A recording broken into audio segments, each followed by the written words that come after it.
Welcome to my series on how to create a beginner city level using Unity. We're going to go through all the different stages to come up with a city that you could walk around in and explore. And starting from the point of having maybe never used Unity before or very limited experience and all of the things that we need. So in this first part, I'm going to show the basics of the Unity program, the different areas on the program and what they're responsible for, and kind of getting your project set up. And then in the other parts, we'll add more details to our city. Probably won't get very much exciting things out of today's tutorial, but at least we'll have a bit of a grounding, and it'll only be a short video anyway. Okay, so I've got Unity opened currently. This is the window that you see. And just to go through the different sections here so you understand what they are. So here, this is the scene window. And basically this is our game. Everything about your game you'll be able to see in here. It's kind of like a God view. You'd overview the entire level, see all the different characters or everything that's in there. There's also a tab here for game view. And currently this is set up to a default camera that it comes with.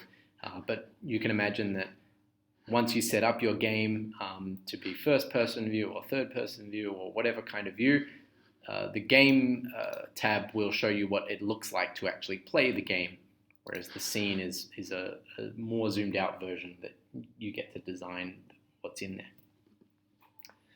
there. Okay, some other things. Over here is the hierarchy, and basically here is where all of the different parts of your game, all of the different objects, the terrain, the characters, power-ups, for example, all sorts of things that are in your game are going to show up here.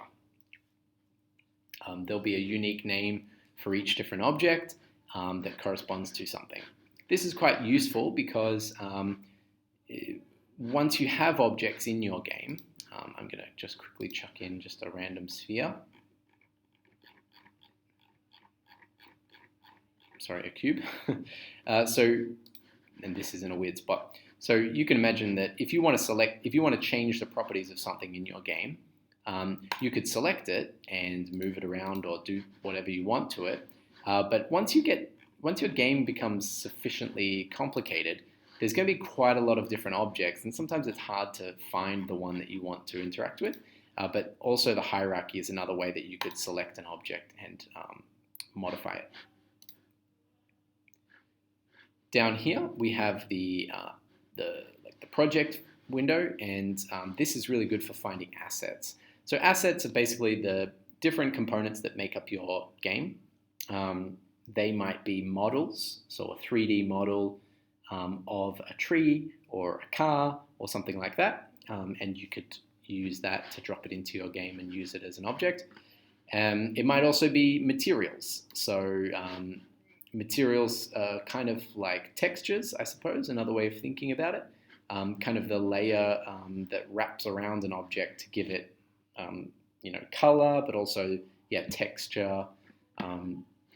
And so in this case you can see here I've got a lot of nature type ones that would be good materials to wrap around a tree, for example, in this case. And then prefabs are kind of can be a little bit of a combination of those things. So it's kind of like a model that comes with its materials already assigned, and it might also already have animations and things like that. So imagine a completely ready to use character that has walking animations and jumping animations and all that kind of stuff. So prefabs are kind of like ready to go assets that have all the kinds of things already set up. And then over here, this is the inspector tab. And so when you select an object, you will get different options that you could change over here. So for example, here is where you could move it around. You could also rotate it, scale it.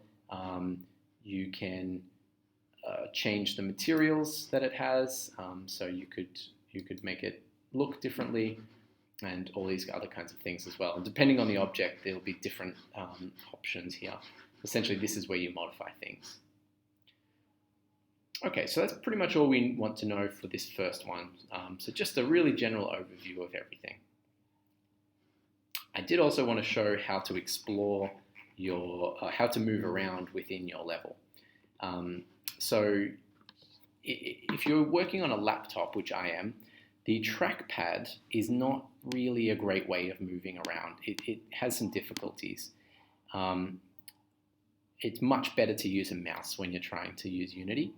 And the reason why is that moving in a 3D space is kind of difficult and can be a little bit finicky and frustrating. So if you're using a mouse, some of those things become easier. So for example, to pan or tilt and kind of look around, like move your view within the world, if you're using a mouse, you will click the right button and drag it around to kind of change your viewpoint. You might also want to physically move yourself within the space. So move to the left or move to the right or move up and down. And for that option, if you're using a mouse, you can push down on the scroll wheel, or you might also have like a middle button. So pushing down on my mouse, pushing down on the scroll wheel is the middle button. And so if I push that down and then drag around, that lets me move within the level.